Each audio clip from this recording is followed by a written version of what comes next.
সূরা হজের ৩২ নম্বর আয়াতে কারিমা তেলাওয়াত করলাম।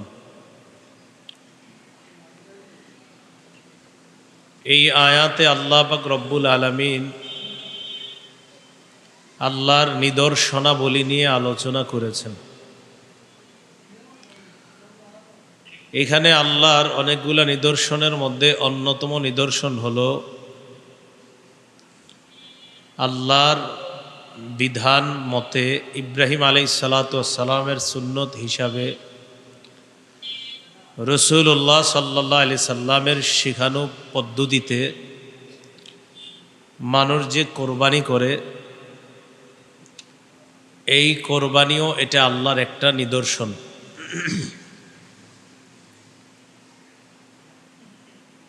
এই ব্যাপারে কয়েকটি কথা আমরা মনে রাখব।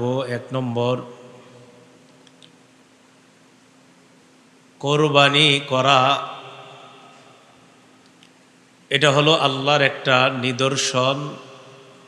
এই নিদর্শনের প্রতি সম্মান প্রদর্শন করা। আল্লাহ বলেন, ওয়ামাই ইউআযযিম শাআইরাল্লাহ,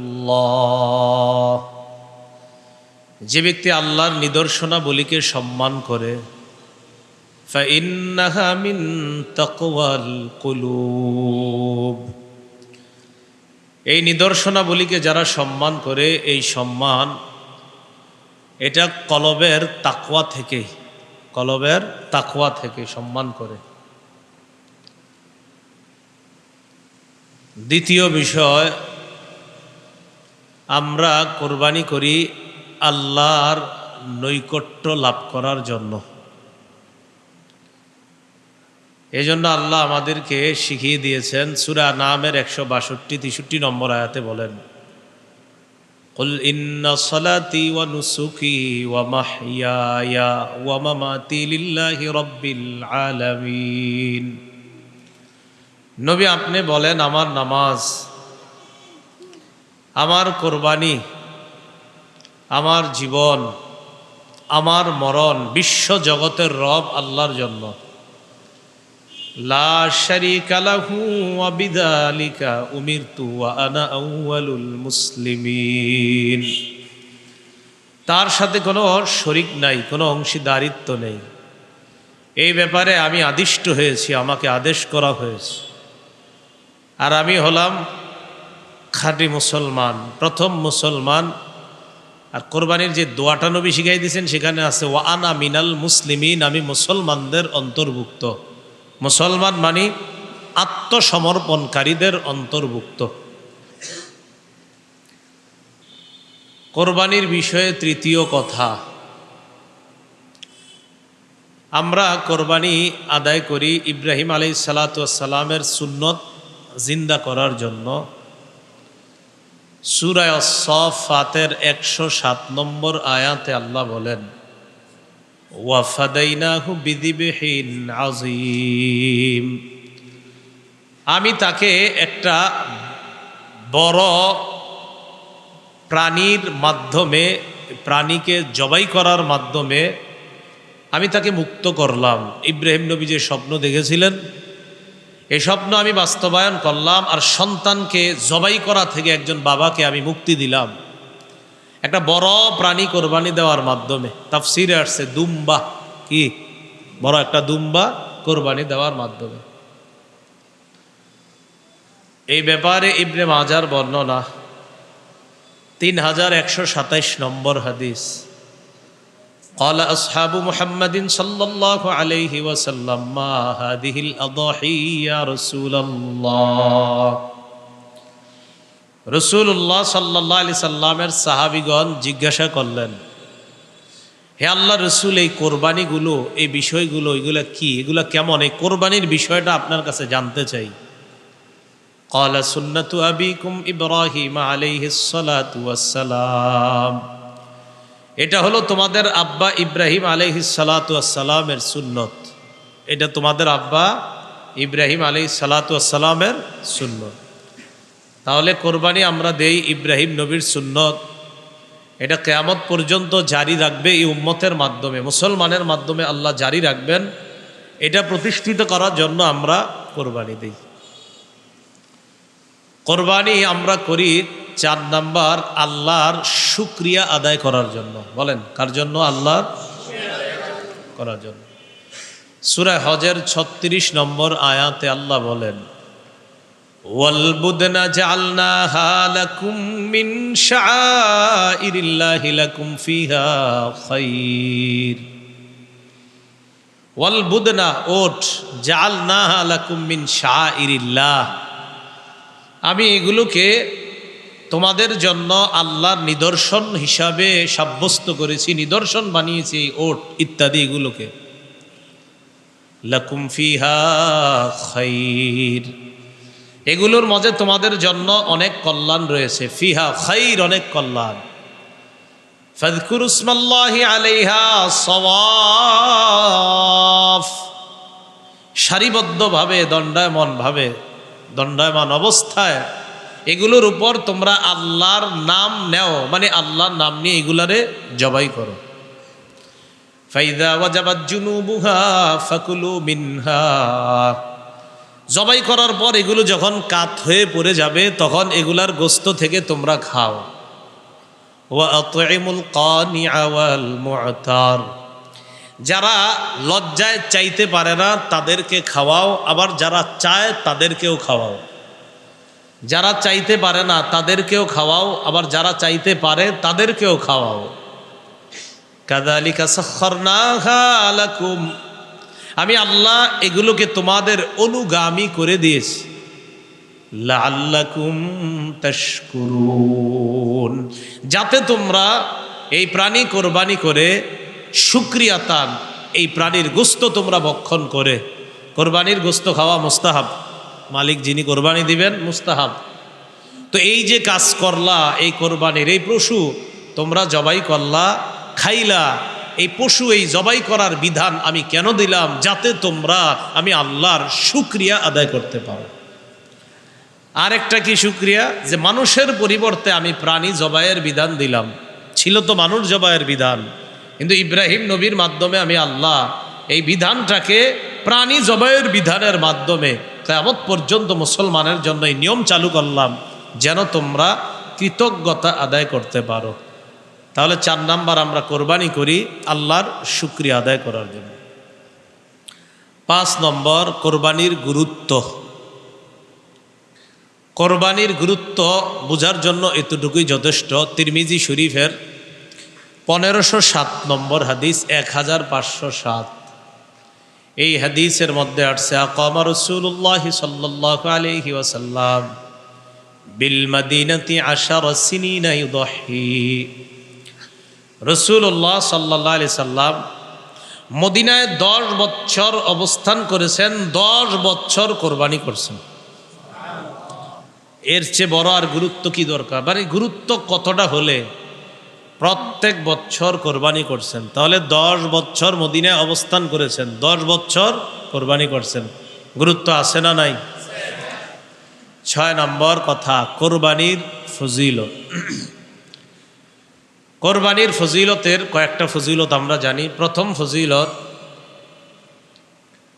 কোরবানির দিন কোরবানি করা, পশু জবাই করা, এটার চাইতে উত্তম শ্রেষ্ঠ কোনো এবাদত আল্লাহর কাছে নাই। মানে ফরজ এবাদত নামাজ তো আছে এটার পরে, এই কোরবানি নামক এবাদতের চাইতে উত্তম কোনো এবাদত কোরবানির দিন আর আল্লাহর কাছে নাই। তিরমিজি শরীফের 1493 নম্বর হাদিসের বর্ণনা, ক্বালা রাসূলুল্লাহ সাল্লাল্লাহু আলাইহি ওয়াসাল্লাম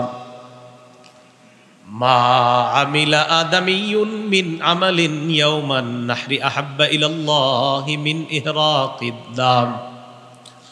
রাসূলুল্লাহ সাল্লাল্লাহু আলাইহি সাল্লাম বলেন, কোরবানির দিন আদম সন্তান যে কোরবানি করে, এই কোরবানি করার চাইতে এত ফজিলতপূর্ণ আমল আর আল্লাহর কাছে নাই। কবে এটা? কোরবানির দিন।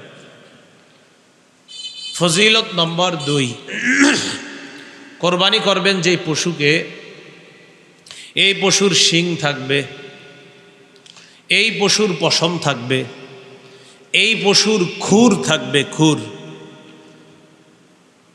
তিরমিজির 1493 নম্বর হাদিসের শেষের দিকে রাসূল সাল্লাল্লাহু আলাইহি সাল্লাম বলেন, ওয়া ইন্নাহা লাতাতি ইয়াউমাল কিয়ামাতি বিকুরুনিহা ওয়া আশআরিহা ওয়া আজলাফিহা। রাসূলুল্লাহ সাল্লাল্লাহু আলাইহি সাল্লাম বলেন, কোরবানির জানোয়ার কিয়ামতের ময়দানে তার শিং, তার পশম এবং তার খুর নিয়ে কিয়ামতের ময়দানে উপস্থিত হবে ওই বান্দার পক্ষে যিনি কোরবানি দিয়েছেন তার সাক্ষী হওয়ার জন্য। এটা একটা হতে পারে। আরেকটা, ওই বান্দা যে উপস্থিত হবে, যে বান্দা কোরবানি করছে তিনি যে উপস্থিত হবে, তাকে আল্লাহ পাক রব্বুল আলামিন ওই শিং, পশম, খুর ইত্যাদি সবগুলার বিনিময়ে যে আমলনামা দিবে, এই আমলনামা নিয়ে কিয়ামতের ময়দানে উপস্থিত হবে। ওয়াইন্নাদ দামা লা ইয়াকাউ মিনাল্লাহি বিমাকানিন ক্বাবলা আন ইয়াকা আলাল আরদ। কোরবানি জবাই করবেন যে পশুটা, এই পশুর রক্ত মাটিতে পড়ার আগে এই রক্তটা আল্লাহর কাছে আলাদা একটা মর্যাদার স্থান দখল করে নেয়। জবাই করছেন, রক্তের ফোঁটাটা জমিনে পড়বে, পড়ার আগেই এটা আল্লাহর কাছে আলাদা একটা মর্যাদার স্থান আল্লাহর কাছে নিয়ে নেয়। ফজিলত নম্বর 3, কোরবানি যেই জানোয়ারটা আমরা জবাই করি এটার প্রত্যেকটা পশমের বিনিময়ে একটা নেকি দেওয়া হয়।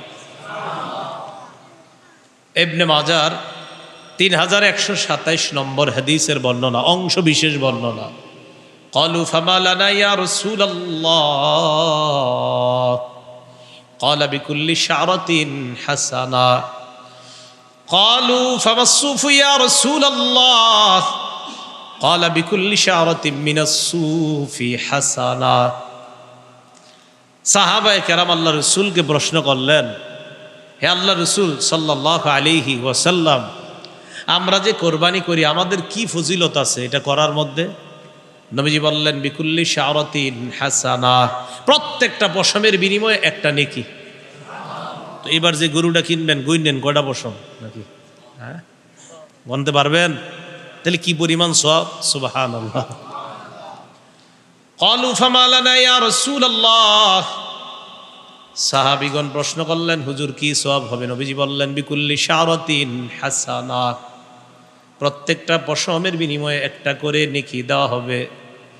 ক্বালু ফামাস-সুফু ইয়া রাসূলুল্লাহ, আল্লাহর নবী আপনার কাছে জানতে চাই, কিছু পশু আছে এমন যেই পশুগুলা তুলনামূলকভাবে অন্যান্য পশুর চাইতে অনেক বেশি পশম হয়, অনেক বেশি পশম হয়। বেড়া, হ্যাঁ, তো খালি পশম আর পশম। গরু তো আপনার পশম কম, কথার কথা, ওইগুলার তুলনায়। হুজুর যেগুলা শুধু পশম আর পশম শরীরের মধ্যে, ওই প্রাণী, নবীজি বললেন, তো কি হয়েছে পশম থাকলে? বিকুল্লি শা'রাতিন মিনাস-সুফ, যেগুলার পশম বেশি, ওই বেশি প্রত্যেকটা পশমের বিনিময়ে সওয়াব দেওয়া হবে। সাহাবায়ে কেরাম মানে অবাক হয়ে প্রশ্ন করছে, হুজুর বুঝলাম যে গরু ইত্যাদি আগর শরীরে পশম থাকে মোটামুটি, কিন্তু এরকম না যে অনেক বেশি বেশি বড় হয়ে আছে, এমন না তো। কিন্তু কিছু প্রাণী তো আছে চারদিকে খালি পশম আর পশম, খুব বেশি। এদের নবীজি কয় সমস্যা নাই, যত পশম তত নেকি। এ হলো 3 নম্বর ফজিলত। ফজিলত নম্বর 4, আল মুস্তাদরাক লিল হাকিম নামে একটা কিতাব আছে, হাদিসের এই কিতাবের বর্ণনা। ফাতেমা রাদিয়াল্লাহু তাআলা আনহাকে রাসূলুল্লাহ সাল্লাল্লাহু আলাইহি ওয়াসাল্লাম বললেন, ফাতেমা, তুমি যে কোরবানি করো, এই কোরবানির কি ফজিলত জানো? ফাইন্না লাকি বিআউয়ালি কাতরাতিন তাকতুরু মিনাদ দাম। রাসূলুল্লাহ সাল্লাল্লাহু আলাইহি ওয়াসাল্লাম বলেন, ফাইন্না লাকি বিআউয়ালি কাতরাতিন মিনাদ দাম ইউগফারু লাকি মা সালাফা মিন যুনুবিক। ফাতেমাকে বললেন, ফাতেমা, কোরবানির পশুর যেই রক্তের ফোঁটাটা পড়ে, প্রথম ফোঁটাটা পড়ার আগেই তোমার আগের যত গুনাহগুলা অতিক্রম হয়েছে, অতিবাহিত হয়েছে, ওই গুনাহগুলা ক্ষমা করে দাও। ফাইন্না লাকি বিআউয়ালি কাতরাতিন তাকতুরু মিনাদ দাম ইউগফারু লাকি মা সালাফা মিন যুনুবিক। অতীতে তোমার যে গুনাহগুলা, এই গুনাহগুলা প্রথম ফোঁটার সাথে সাথেই ক্ষমা করে দেওয়া। ফজিলত নম্বর 5, মুসনাদে আহমদের বর্ণনা 17,400 পরে যে হাদিসগুলো আছে কোরবানির ব্যাপারে, 17,400 পরের হাদিসগুলা, এই হাদিসের মধ্যে আসছে অনেকগুলো হাদিস আছে এই ব্যাপারে। রাসূলুল্লাহ সাল্লাল্লাহু আলাইহি সাল্লামের সাহাবী যায়েদ ইবনে আরকাম রাদিয়াল্লাহু তাআলা আনহুর বর্ণনা, তিনি বলেন, ক্বালা রাসূলুল্লাহ সাল্লাল্লাহু আলাইহি ওয়াসাল্লাম বিকুল্লি কাতরাতিন হাসানা। নবীজি সাল্লাল্লাহু আলাইহি সাল্লাম বলেন, আগে তো জানছেন প্রত্যেকটা পশমের বিনিময়ে সওয়াব, এবার নবীজি বলেন প্রত্যেকটা রক্তের ফোঁটার বিনিময়েও আল্লাহ পাক রব্বুল আলামিন একটা সওয়াব নিবদ্ধ করেন। কোরবানি যারা করার নিয়ত করেছি, আল্লাহ আমাদের নিয়তকে পরিশুদ্ধ করার তৌফিক দান করেন। কোরবানি করার আগে 4টি বিষয় আমরা মাথায় রাখবো। বলেন কয়টি? 1 নম্বর নিয়ত করা। বলেন 1 নম্বর। 2 নম্বর, আমরা যারা কোরবানি করব হালাল টাকা দিয়ে কোরবানি করব। কি টাকা দিয়ে? 3 নম্বর, শরীয়ত মোতাবেক কোরবানি করব। শরীয়ত মোতাবেক, আপনি মন মতো, মানে শরীয়ত বলছে বিসমিল্লাহ বলতে, আল্লাহু আকবার বলতে, দোয়া পড়তে, না আপনি কইলেন আমি পড়বো না, কি হয়েছে না পড়লে, এরকম না, শরীয়ত যেভাবে বলছে ওভাবে। 4 নম্বর, আমরা কোরবানি যখন করব কাউকে দেখানোর জন্য করব না, আমি আল্লাহর জন্য করতেছি, ব্যাস। কয়টা কথা? 1 নম্বর নিয়ত শুদ্ধ, 2 নম্বর হালাল টাকা, 3 নম্বর মোতাবেক, 4 নম্বর কাউকে দেখানোর জন্য না। 1 নম্বর নিয়ত শুদ্ধ করা। সহিহ বুখারীর শুরু হাদিস, ক্বালা রাসূলুল্লাহ সাল্লাল্লাহু আলাইহি ওয়াসাল্লাম, ওমর ইবনুল খাত্তাব রাদিয়াল্লাহু তাআলা আনহুর বর্ণনা, রাসূলুল্লাহ সাল্লাল্লাহু আলাইহি সাল্লাম বলেন, ইন্নামাল আ'মালু বিন্নিয়াত। আমলের প্রতিদান নির্ভর করে নিয়তের উপর। আমলের প্রতিদান নির্ভর করে কিসের উপর? পরিশুদ্ধ নিয়তের উপর আমলের প্রতিদান নির্ভর করে। এজন্য মনে রাখবেন, কোরবানির আগে প্রথম শর্ত নিয়ত শুদ্ধ করা। নিয়ত কি করা? শুদ্ধ করা। তাই শরীকে কোরবানি দিতে খুব সতর্কতা অবলম্বন করা। 4 জন শরীকে দিচ্ছেন, 3 জন দিচ্ছেন, একজনের নিয়তে যদি ঝামেলা হয়, হ্যাঁ, সর্বনাশ হয়ে যাবে। পারেন একা দেন, না পারলে শরীকে দেন, বাকি শরীক যাদেরকে নিবেন তাদের যেন নিয়তটা শুদ্ধ থাকে। একা দিলে একটা লাভ হইলো, নিয়ত ভালো হইলে এটাও আপনি জানেন, খারাপ হলে এটা আপনি জানেন, আর কেউ জানবে না। টাকা হালাল কিনা এটা আপনি জানেন, আর টাকা হারাম কিনা এটা আপনি জানেন। যা হবার সব আপনার একার হবে। আর 4-5 জনে দিলে একজনের অর্থ যদি হারাম হয়, তাহলে বাকিদের ওই কোরবানির মধ্যে ঝামেলা হয়ে যাবে। কথা বুঝে আসছে? এজন্য শরীক নির্বাচনে খুব সতর্কতা অবলম্বন করা।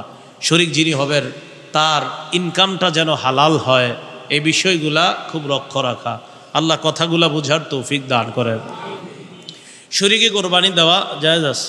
তিরমিজি শরীফের 1502 নম্বর হাদিসের বর্ণনা, আন জাবির ইবনে আব্দুল্লাহ রাদিয়াল্লাহু তাআলা আনহু قال نحرنا مع رسول الله صلى الله عليه وسلم عام الحديبية البدنة عن 7 والبقرة عن 7। জাবির ইবনে আব্দুল্লাহ রাদিয়াল্লাহু তাআলা আনহু বলেন, হুদাইবিয়া যুদ্ধের দিন আমরা রসুলের সাথে কোরবানি করেছি। 7 জনের পক্ষ থেকে একটা ওট জবাই করেছি, 7 জনের পক্ষ থেকে গরু জবাই করেছি। 7 জনের পক্ষ থেকে ওট জবাই করছি, 7 জনের পক্ষ থেকে গরু।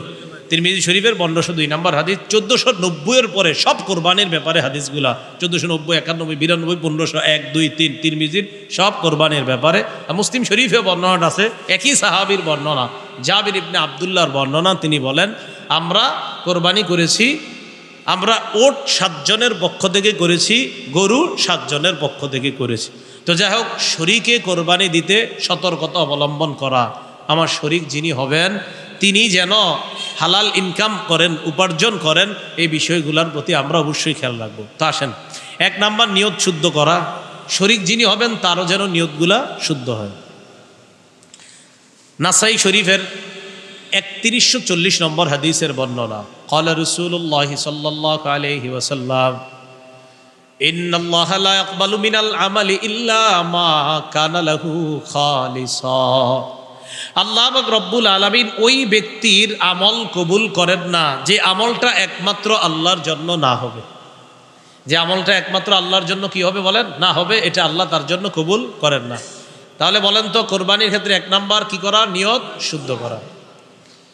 সূরা হজের 37 নম্বর আয়াত আল্লাহ বলেন, লা ইয়ানালাল্লাহু লুহুমুহা ওয়ালা দিমাউহা, আল্লাহর কাছে গোস্ত যায় না, রক্ত যায় না, ওয়ালাকিন ইয়ানালুহুত তাকওয়া মিনকুম, তোমাদের তাকওয়া, অন্তরে কার কি পরিমাণ ভয়, নিয়ত কতটুকু শুদ্ধ, আল্লাহর জন্য কোরবানি করছি কিনা, এটাই আল্লাহর কাছে যায়। আল্লাহর কাছে আমাদের তাকওয়া যায় বলেই তো আল্লাহ মায়া করে কোরবানির গোস্ত আমাদেরকে খাওয়ায়। গোস্ত কারা খায়? আমরা খাই না তো। কোরবানি করলাম কার জন্য? আল্লাহ আম করে খাওয়ায়, সুবহানাল্লাহ। কারণ আল্লাহ তো আমাদের থেকে রক্ত গোস্ত এটা চায় না, আল্লাহ চায় নিয়তটা ঠিক কিনা। মনে থাকবে তো ইনশাল্লাহ? قال رسول الله صلى الله عليه وسلم ثلاث لا يضل عليهن قلب رجل مؤمن, 3 ক্ষেত্রে মুমিনের অন্তর খেয়ানত করতে পারে না। বলেন কয় ক্ষেত্রে? 1 নাম্বার ইখলাসুল আমালি লিল্লাহ, সব আমল মুমিন আল্লাহর জন্য করবে, এই ক্ষেত্রে মুমিনের কলব খেয়ানত করতে পারে না। এই জন্য আল্লাহ শিখিয়ে দিছে। আপনি বলেন আমার নামাজ, আমার কোরবানি, আমার হজ, আমার জাকাত, আমার ইবাদত সব কিছু একমাত্র আল্লাহর জন্য, এটা আপনি বলেন। কারণ মুমিন আমলের ক্ষেত্রে খেয়ানত করবে না, মুমিনের কলব কখনো খেয়ানত করতে পারে না। এই গেল 1 নাম্বার কথা, নিয়ত শুদ্ধ করা।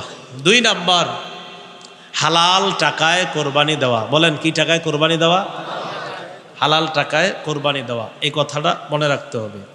قال رسول الله صلى الله عليه وسلم, রাসূলুল্লাহ সাল্লাল্লাহু আলাইহি ওয়াসাল্লাম বলেন, আমার উম্মতের উপর এমন একটা সময় আসবে, লা ইউবালিল মারউ মা আখাযা মিনহু আমিনাল হালালি আও মিনাল হারাম, আমার উম্মতের উপর এমন একটা সময় আসবে, বুখারীর বর্ণনা, আমার উম্মত পরোয়া করবে না সে কি হালাল কামাই করলো না হারাম কামাই করলো, এটা উম্মত পরোয়া করবে না, হইলেই হইছে, বাস ইচ্ছা মতো কামাই করবে, চাই হারাম হোক চাই হালাল হোক। কিন্তু মনে রাখতে হবে কোরবানি করতে হবে হালাল টাকায়। এখানে যদি বেশিরভাগ উপার্জন হারাম হয় অথবা পুরা উপার্জন হারাম হয় কোনো একজন শরীকের, তাহলে সবার কোরবানি বাতিল। কথাটা বুঝছেন নি? কোনো একজন শরীকের বেশিরভাগ উপার্জন যদি হারাম হয় অথবা পুরো অংশ যদি হারাম হয়, সবার কোরবানি বাতিল হয়ে যাবে। আল্লাহ হেফাজত করেন। এই জন্য শরীক নির্বাচনে সতর্কতা অবলম্বন করা। তো বলেন তো 2 নাম্বার কাজে কি জানি? কোরবানির ক্ষেত্রে হালাল টাকায় কোরবানি দেওয়া। 3 নম্বর কি? শরীয়ত মোতাবেক কোরবানি দেওয়া। শরীয়ত মোতাবেক আল্লাহর নাম নিয়ে কোরবানি আদায় করা, কোরবানি দেওয়া। আল্লাহ পাক রব্বুল আলামিন বলেন, ওয়ালা তাকুলু মিম্মা লাম ইউযকি আলাইহি, যেই পশু জবাই করার সময় আল্লাহর নাম নেওয়া হয় না ওই পশুর গোশত তোমরা খাবে না। যেই পশু জবাই করার সময় আল্লাহর নাম নেওয়া হয় না ওই পশুর গোশত তোমরা খাবে না। অন্য আয়াতে আল্লাহ বলেন, ফাকুলু মিম্মা যুকিরাসমুল্লাহি আলাইহি, ওই পশুর গোশত তোমরা খাও যেই পশু জবাই করার সময় আল্লাহর নাম নেওয়া হয়। তাহলে যেই পশু জবাই করার সময় আল্লাহর নাম নেওয়া হয় এটা খাও, যেই পশু জবাই করার সময় আল্লাহর নাম নেওয়া হয় না এটা তোমরা খাবে না। তো আল্লাহর নাম নেওয়া, শরীয়ত মোতাবেক কোরবানি করা। কোরবানি করতে গিয়ে কোনো ধরনের বেদাতি কর্মকাণ্ড যেন না হয়।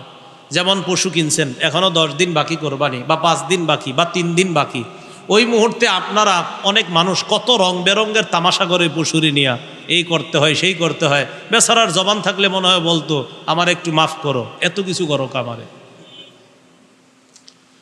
কোন ধরনের বেদাত যেন অনুপ্রবেশ না করে। মনে রাখবেন সব বেদাতের মূলে থাকে জাল বর্ণনা।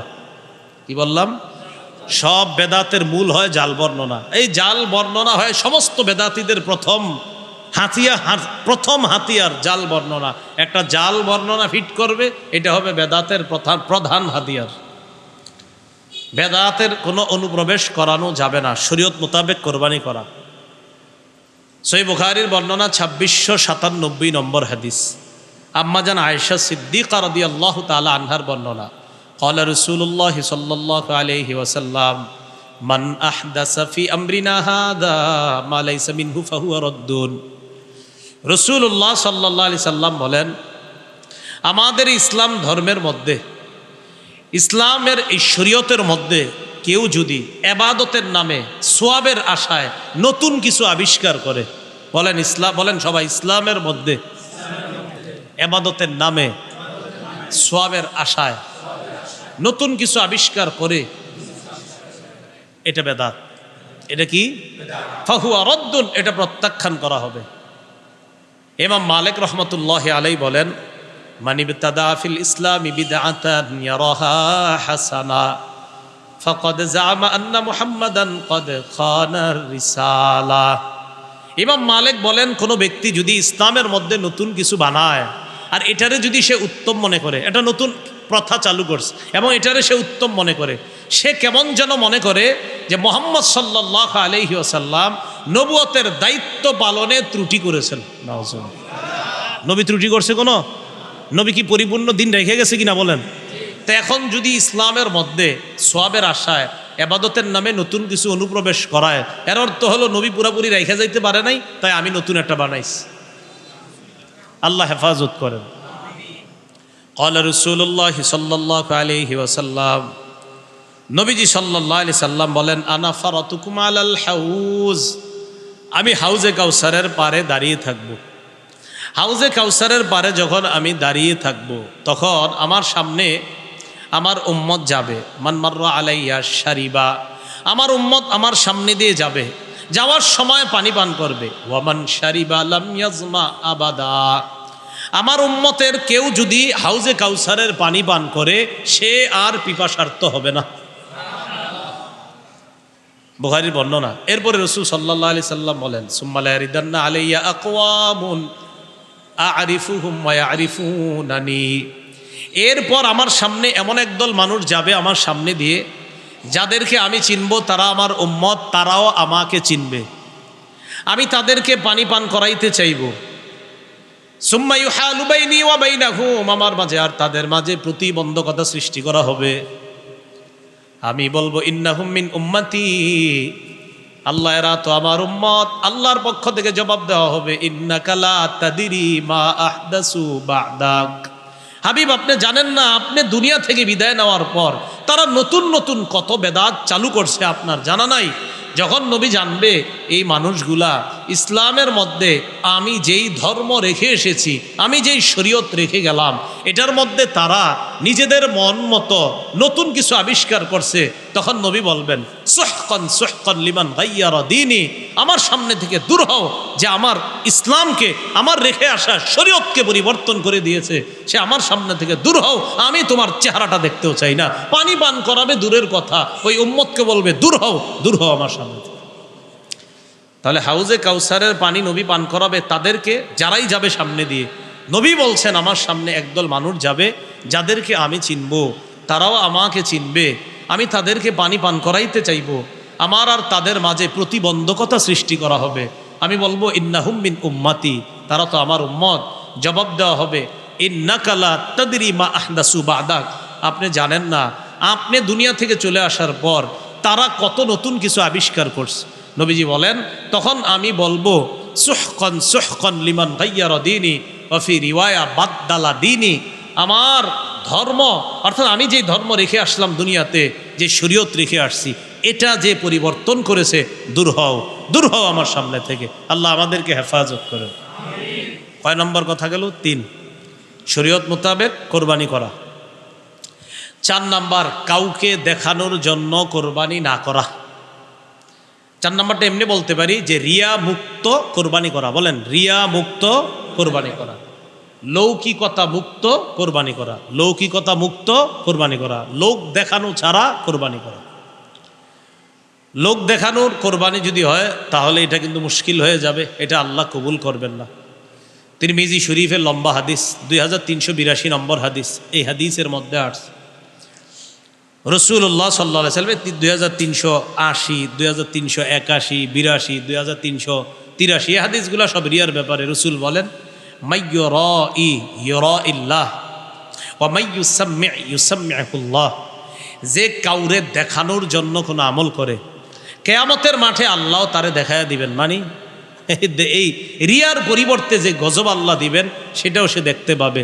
অমাইয়ুসাম্মি, যে মানুষকে শোনানোর জন্য কিছু করে, যে মানুষ আমারে বলবে আমি শাইখুল হাদিস, আমি বড় মুহাদ্দিস, এটা আমারে বলবে, আল্লাহ কিয়ামতের ময়দানেও তাকে ভয়ঙ্কর কিছু শুনিয়ে দিবেন। বলেন নাউজুবিল্লাহ।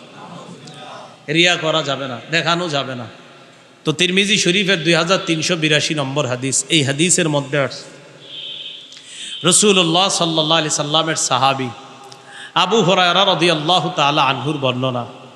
এই হাদিসের বর্ণনাকারী উকবাহ ইবনে আমির তিনি বলেন, আন্না শুফাই আল আসবাহি দাখাল আল মাদিনাতা ফাইদা হুয়া বি আবি হুরায়রা রাদিয়াল্লাহু তাআলা আন ওয়াকাদ ইজতামা আলাইহিন নাস। একজন বিখ্যাত তাবিঈ নাম শুফাই আল আসবাহি, তিনি মদিনায় আসলেন। আসার পর তিনি দেখেন রাসূলের সাহাবী আবু হুরায়রা রাদিয়াল্লাহু তাআলা আন এক জায়গায় বসা, মানুষ তাকে ঘেরাও করে আছে, মানুষ তার চারপাশে একত্রিত হয়েছে। ওয়া হুয়া ইউহাদ্দিসুন নাস, তিনি মানুষকে হাদিস পড়াচ্ছেন। সুবহানাল্লাহ, হাদিস শোনাইতেছে রাসূলের। ফাদানাউতু মিনহু হাত্তা কাআদতু বাইনা ইয়াদাইহি, আমি আবু হুরায়রার কাছাকাছি গেলাম, তার পাশে বসলাম। ফালাম্মা সাকাতা ওয়া খালা, তিনি যখন হাদিস পড়ানো থেকে চুপ হইলেন, বিরত থাকলেন, একাকিত্ব, তিনি যখন নির্জনতা অবলম্বন করলেন, একা একা হলেন, আর কেউ আশেপাশে নাই, আমি তাকে কানে কানে তার পাশে যে বসে আছি, না আমি তাকে ঘরের মধ্যে একা একই যখন তিনি আছেন তখন বললাম, লাম্মা হাদ্দাসতানি হাদিসান সামি'তাহু মির রাসূলিল্লাহি সাল্লাল্লাহু আলাইহি ওয়াসাল্লাম ওয়া আকালতাহু ওয়া আলিমতাহু, আমি তাকে বললাম আমার এমন একটা হাদিস শোনান যে হাদিসটা আল্লাহর নবীর কাছ থেকে আপনি শুনেছেন, জেনেছেন, বুঝেছেন, শুনেছেন, জেনেছেন, বুঝেছেন, এমন একটা হাদিস শোনান। আবু হুরায়রা রাদিয়াল্লাহু তাআলা আন জবাব দিলেন, আফআলু লা উহাদ্দিসান্নাকা হাদিসা হাদ্দাসানিহি রাসূলুল্লাহ সাল্লাল্লাহু আলাইহি ওয়াসাল্লাম। আবু হুরায়রা রাদিয়াল্লাহু তাআলা আনহু বললেন, আল্লাহর কসম আমি তোমারে এমন একটা হাদিস শোনাবো যে হাদিসটা রাসূলুল্লাহ সাল্লাল্লাহু আলাইহি সাল্লাম আমাকে বলেছেন, যে হাদিসটা নবীজি আমাকে বলেছেন। এই কথা বলার পর নাশাগা আবু হুরায়রা নাশগা, আবু হুরায়রা রাদিয়াল্লাহু তাআলা আন বেহুশ হয়ে গেছে। হাদিস বলছিনি, সবাই বলেন হাদিস বলছে, বলার আগেই বেহুশ। ফালাম্মা আফাকা, উনি যখন হুশ ফিরে আসলো ওনার, তিনি যখন হুশে ফিরলেন, হুশ ফিরে আসার পর আমি তাকে বললাম, আপনি আমার এমন একটা হাদিস শোনান যেটা নিজে শুনেছেন, বুঝেছেন, জেনেছেন, এমন হাদিস শোনান। আবু হুরায়রা রাদিয়াল্লাহু তাআলা আবার বললেন, আফআলু লা উহাদ্দিসান্নাকা হাদিসা হাদ্দাসানিহি রাসূলুল্লাহ সাল্লাল্লাহু আলাইহি ওয়াসাল্লাম মা মা'ানা আহাদুন গায়রি ওয়া গায়রু, আমি তোমারে এমন একটা হাদিস শোনাবো আল্লাহর কসম, যে হাদিসটা নবী আমাকে বলেছেন, বলার সময় আমি আর নবী ছাড়া কেউ ছিল না, এমন একটা হাদিস আমারে বলছে যেটা আমি ভালোভাবে শুনছি, বুঝছি, জেনেছি, এই হাদিসটা আমি তোমারে এখন শোনাবো। এটা কইয়া, এটা বলার পর মাঝে মাঝে আমার ভাষা একটু আমগো কুমিল্লার ভাষা হিসাবে আপনারা বুঝে নিয়ে না, ঠিক আছে। তো এটা বলার পর সুম্মানা শাগা আবু হুরায়রা তানাশগাতান উখরা, আপনারা এ পর্যন্ত কোনো অবুঝ কোনো বাংলা নাই তো নাকি? আমি যে এতক্ষণ যে বাংলা বলছি কোনোটা বুঝেন না এমন আছে? সমস্যা নেই, আমার কোনো বাংলা না বুঝলে যে কেউ বলে ফেলবেন এটা বুঝি নেই, আমি আবার বলবো, কোনো সমস্যা নেই। তো আবু হুরায়রা রাদিয়াল্লাহু তাআলা আনহু এটা বলার পর উনি দ্বিতীয়বার আবার বেহুশ হয়ে গেছে। হাদিস বলছে, বলে নাই। ফালাম্মা আফাকা, উনি আবার হুশে আসলেন, তার হুশ ফিরে আসার পর আমি আবার বললাম, এমন একটা হাদিস শোনান আমাকে একটু, যেটা শুনেছেন, জেনেছেন, বুঝেছেন। আবু হুরায়রা বললেন, লা উহাদ্দিসান্নাকা হাদিসান হাদ্দাসানিহি রাসূলুল্লাহ সাল্লাল্লাহু আলাইহি ওয়াসাল্লাম ফি হাদাল বাইত আনা ওয়া হুয়া ফি হাদাল বাইত মা মা'ানা আহাদুন গায়রি ওয়া গায়রু, আমি তোমারে এমন একটা হাদিস শোনাবো যেটা নবী এই ঘরে বইসা আমাকে বলছে, আমি আর নবী ছাড়া কেউ ছিল না। এবার আরো গুরুত্ব দিল যে এই ঘরে বইসে আমারে বলছে, আমি আর নবী ছাড়া কেউ ছিল না। এটা বইলা নাশাগা আবু হুরায়রা তানাশগাতান উখরা, আবার বেহুশ হয়ে গেছে। কয়বার হইল? হাদিস বলছেনি? তাহলে কেমন হাদিস যেটা বলতে বলতে খালি বেহুশ হয়ে যাচ্ছে। ফালাম্মা আফাকা, আবার হুঁশ ফিরে আসছে। আসার পর আবু হুরায়রা বললেন, লা উহাদ্দিসান্নাকা হাদিসা হাদ্দাসানিহি রাসূলুল্লাহ সাল্লাল্লাহু আলাইহি ওয়াসাল্লাম ফি হাযাল বাইত ফি মাকামি হাদা মা মাআহু আহাদুন গায়রি ওয়া গায়রুহু। আমি তোমার এমন একটা হাদিস শোনাবো, আমি তোমাকে এমন একটা হাদিস বর্ণনা করব, যে হাদিসটা রাসূলুল্লাহ সাল্লাল্লাহু আলাইহি সাল্লাম এই ঘরে এই স্থানে বৈশা আমাকে শুনিয়েছেন। তিনি আর আমি ছাড়া এই ঘরের মধ্যে তৃতীয় আর কেউ ছিল না।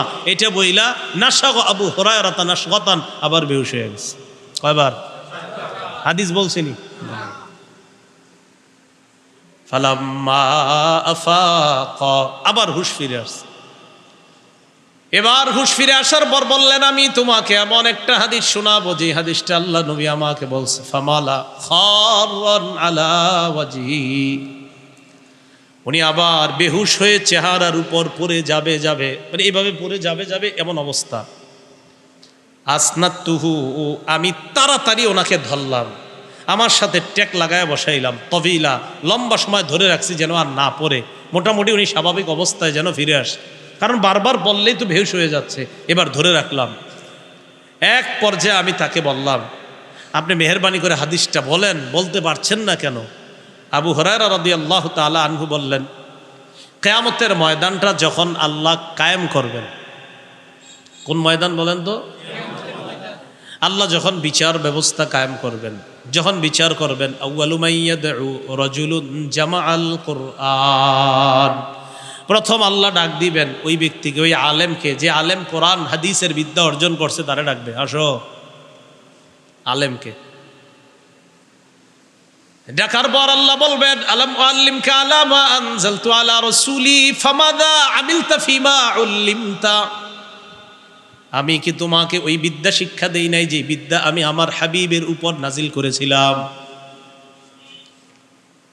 আমি কি তোমাকে ওই বিদ্যা শিক্ষা দেই নাই যে বিদ্যা আমি আমার হাবিবের উপর নাজিল করেছি? ওই বিদ্যা কি আমি তোমারে শিখাই নাই? জবাব দিবে, বালা, জি রব, আপনি আমারে শিখাইছেন। তো কি করছো? আমল করছো শিক্ষা অনুযায়ী? জবাব দিবে, আকুমু বিহি আনা আল-লাইলি ওয়া আনা আন-নাহার, আমি সকাল সন্ধ্যা আমল করছি, আমি কোরআন প্রচার করছি, হাদিস প্রচার করছি, এরকম বলবে। যেমন মনে করেন আমি যদি কই, আল্লাহ আমি দিনের বেলা ক্লাস করছি, রাতের বেলা হাদিস প্রচার করছি, তো এরকম মনে করেন একজন আলেম বলবে, আল্লাহ আমি দিন রাত শুধু কোরআন হাদিস প্রচার করছি। আল্লাহ বলবে, ঠিকই করছো, কেন করছো?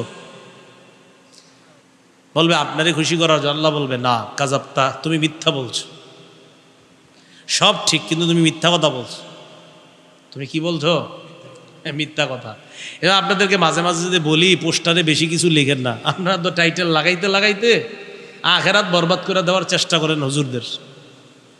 হ্যাঁ, আল্লামা ওমক ওমক বলতে বলতে আসল নামই দিই মাঝে মাঝে খুঁজে পাই না, আমি কে দেখি, আমি এরকম। হ্যাঁ, আল্লামার ব্যাপারে তো আমি কঠোরতায় যাচ্ছি। আগামীতে আল্লামা লেখা থাকবে, ওই মাহফিল ক্যান্সেল হয়ে যেতে পারে, একদম সরাসরি ক্যান্সেল। আল্লামা লিখবেন, কে পছন্দ করে সেটা যার যার ব্যাপার। আমার নামের শুরুতে আল্লামা লিখবেন, মাহফিল ক্যান্সেল টোটাল, সাথে কোনো ওজর, আপত্তি, পরামর্শ, সুপারিশ কোনো কার্যকরী হবে না। কিন্তু আমি পছন্দ করি না, কেন লিখবেন এটা? আপনি এটা লিখবেন না। হাফিজুল হাদিস লিখলে ক্যান্সেল তো হবেই মাহফিল, ভবিষ্যতে আর কোনোদিন পাবেন না। আল্লামা লিখলে মাহফিল ক্যান্সেল, আর হাফিজুল হাদিস লিখলে ভবিষ্যতে আর পাবেন না। মাথা রাখবেন, এই ভুলেও লেখেন না, এই কাজ ভুলেও করেন না। আল্লাহর হস্তে আল্লামা লিখবেন না, হাফিজুল হাদিস লিখবেন না, এগুলো লিখবেন না, ভুলেও লেখেন না। আল্লাহ কথাগুলো আমল করার তৌফিক দান করেন। তো আল্লাহ বলবে, কি করছো? সকাল সন্ধ্যায় কোরআন হাদিস প্রচার করছি, আল্লাহ আমল করছি কোরআন অনুযায়ী, হাদিস অনুযায়ী, আপনি যে বিদ্যা শিক্ষা দিচ্ছেন ওই বিদ্যা অনুযায়ী। আল্লাহ বলবে, মিথ্যা কথা বলছো। ওয়াতাকুলু লাহুল মালাইকাতু কাযাবতা, ফেরেশতারা বলবে সাথে সাথে, জি তুমি মিথ্যাবাদী। ফেরেশতারা বলবে, তুমি মিথ্যাবাদী। ফাসুহিবা বিহি আলা ওয়াজহিহি, মাথাটা নিচের দিকে দিয়ে, পাগুলা উপরের দিকে দিয়ে, ধাক্কা মারতে মারতে জাহান্নামের দিকে হেঁচড়াইতে নেওয়া হবে। যাও, দুই নাম্বার ডাক দিবে রাজুলুন কুতিলা ফি সাবিলিল্লাহ বা রাজুলুন সাহিবুল মাল, সম্পদওয়ালাকে ডাক দিবে। ডাক দেওয়ার পর বলবে আলাম ওয়াসি আলাইকা, আমি কি তোমারে কোটিপতি বানাই নাই, প্রচুর সম্পদ দান করি নাই? যে আল্লাহ দান করছেন। আমি যেই বিধান দিয়েছিলাম বিধান পালন করেছো কিনা? হ্যাঁ মাওলা পালন করেছি। কি করছো? কাসিলুর রহিম, আমি আমার রক্তের সম্পর্ক রক্ষা করেছি। আর আতা সদ্দাকু, আমি দান সৎকা করতাম। আল্লাহ বলবে কেন করছিলা? আপনারে খুশি করার জন্য না। কাজাপ্তা, এই জায়গায় তুমি মিথ্যা কথা বলছো। করছো ঠিক আছে, কিন্তু এই জায়গায় মিথ্যা কথা বলছো। তুমি আমারে খুশি করার জন্য করো নাই, জানো আগামীকাল ফেসবুকে তোমার ছবি আসে তুমি 70 জনকে দান করছো, এই জন্য করছিলা। কি ঠিক? হ্যাঁ, এই অ্যালার্জি থেকে যে কবে মুক্ত হবে সমাজ আল্লাহ জানে। মশারি দিতেছে, এটাও ফেসবুকে আসতেছে। আপনার মশারি ফেসবুক, মানে যেটাই দিচ্ছি আমি, বেচারা একজন রে একটা মশারি দিবে 14 জন ছবি তুলতেছে। একটা মশারি, একটা গামছা, একটা লুঙ্গি। কথার কথা যদি ঠিক আছে, আসলে যদি সহি শুদ্ধ নিয়তে দেয় তাহলে তো ঠিক আছে, ফেসবুকে দিলেও ঠিক আছে যে না নিয়ত শুদ্ধ। কিন্তু ঘটনা চক্রে যদি আপনার মাকসাদ হয় না মানুষ দেখুক, তো অবস্থাটা হবে কি? কথাটা বুঝছেন নি? মানে মূল কথা মানুষ দেখে আমারে বাহবা দিবে, এটা যেন না হয়। এটা হলো মূল কথা। তো কেন সৎকা করছো? তখন বলবে আল্লাহ আমি তো করছি এই জন্য আপনার জন্য। আল্লাহ বললো না, মিথ্যা কথা। লিউকল, যেন তোমাকে বলা হয় ইন্নাহু জাওয়াদ ফুলানুন জাওয়াদ, ওমকে বড় দানশীল, উত্তর পাড়ার ওমকে বড় দানশীল। তুমি এই নিয়তে দান করেছিলা। অখতকিল, দুনিয়াতে এই বাহবা তুমি প্রচুর অর্জন করেছো। তো যাদের বাহবা দরকার ছিল এটা তো তুমি পেয়েই গিয়েছো। আমি রবের জন্য তো তুমি কিছু করো নাই, তো কি করা? মাথাটা নিচে পাও উপরের দিকে দিয়ে হ্যাচরাইতে জাহান্নামে নিক্ষেপ করো। কথাগুলো পুরোটা বুঝবেন। মানে মূল কথা, আমি যা করছি সেটা কার জন্য হতে হবে? এটা যদি না হয় আল্লাহ বলবে তুমি তো আমার জন্য করো নাই। তুমি করছো, তুমি দান করছো, তুমি সব করছো, করছো কার জন্য? এবার ডাক দিবে আল্লাহ রাজুলুন কুতিলা ফি সাবিলিল্লাহ, আল্লাহ রাস্তার মুজাহিদকে, আসো তোমারে আমি জিহাদ করার তৌফিক দিছি। কেন করছো? কয় কাতালতু হাত্তা কুতিলতু, আল্লাহ আমি লড়াই করতে করতে শহীদ হয়ে গেছি। আল্লাহ বলবে কেন? আপনারে খুশি করার জন্য। আল্লাহ বলবে না, দুনিয়াতে তোমার এই নিয়ত ছিল না, তোমার নিয়ত ছিল আমারে সবাই বীর বাহাদুর বলবে, তুমি এই জন্য করছিলা। তো দুনিয়াতে বাহবা দিছে তোমারে বীর বাহাদুর বইলা, পত্রিকায় তোমার ব্যাপারে প্রচুর লেখা হয়েছে, তুমি বীর, তুমি বাহাদুর, সব। তুমি আমার জন্য এটা করো নাই, তো যেহেতু করো নাই অতএব আমার কাছ থেকে কিছু পাওয়ার আশা কিভাবে করো? যাও জাহান্নামে যাও। বুঝে থাকলে বলেন কোরবানি কার জন্য? আবু হুরায়রা বলেন উলাইকা সালাসাতুল্লাতি তুসাআরু বিহিমুন নার, এই 3 রিয়াকারী আমলের মাধ্যমে জাহান্নামের আগুন প্রজ্বলিত করা হবে। এর মধ্যে প্রথম জন যেহেতু আলেম, আর আবু হুরায়রা রাদিয়াল্লাহু তাআলা তিনি ছিলেন একজন বিখ্যাত আলেম, এই জন্য ইনি এই হাদিস বলতে গিয়ে বারবার বেহুশ হয়ে যাচ্ছিলেন, বলতে পারছিলেন না।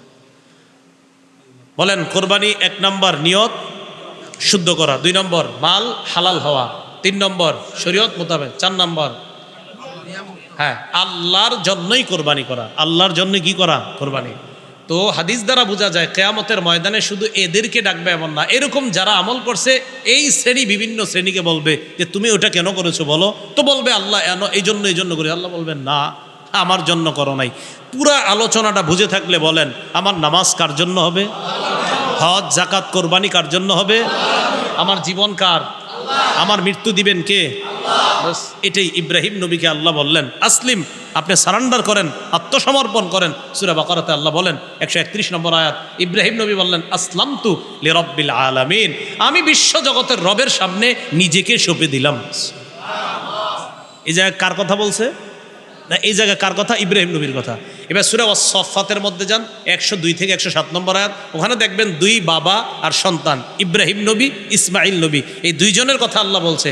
ফালাম্মা আসলামা, তারা 2 জন যখন আল্লাহর কাছে আত্মসমর্পণ করলেন। প্রথমে ইব্রাহিম নবী আত্মসমর্পণ করছে, ইব্রাহিম নবী সন্তানরে বলছে আমি স্বপ্নে দেখলাম তোমারে জবাই করি, ফানজুর মাজা তারা, তোমার অভিমত কি? ইসমাইল নবী জবাব দিলেন আব্বা আমার আবার কি অভিমত, ইফআল মা তুমার, রব যা বলছে তাড়াতাড়ি পালন করেন।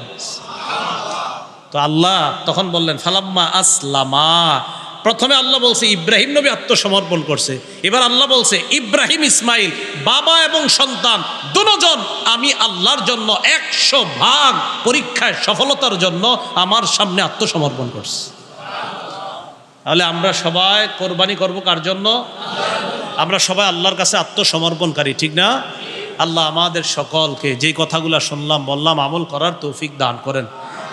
মার্কাজুল ফুরকান এই মাদ্রাসাটা হক বাতিলের পার্থক্যকারী মাদ্রাসা। ফুরকান মানি আল ফারকু বাইনাল হাক্কি ওয়াল বাতিল, হক বাতিলের মাঝে পার্থক্য। এই হক বাতিলের মাঝে পার্থক্য করা এটা কোন মাদ্রাসার শিক্ষা। এখানে যে শিক্ষাটা দেওয়া হবে কোরআন হাদিসের শিক্ষা দেওয়া হবে। এখন কথা হলো আপনার ঘরে এমন কাজ হয় যে কাজগুলা শরীয়ত মোতাবেক না, আপনি কেমনি বুঝবেন এটা শরীয়ত মোতাবেক না? এই জন্য আপনার একজন সন্তান মাদ্রাসায় দেন, এখান থেকে সে শিখবে কোনটা হক কোনটা বাতিল, কোনটা ন্যায় কোনটা অন্যায়। এই জন্য বলেন মাদ্রাসা শিক্ষা দরকার আছে কিনা? এই জন্য এই মাদ্রাসাটা ইনশাল্লাহ আমরা সবাই খেয়াল রাখবো, সন্তান দিব, পড়াশোনা করাবো, তারা যেন সুশিক্ষায় শিক্ষিত হতে পারে। আল্লাহ তৌফিক দান করেন।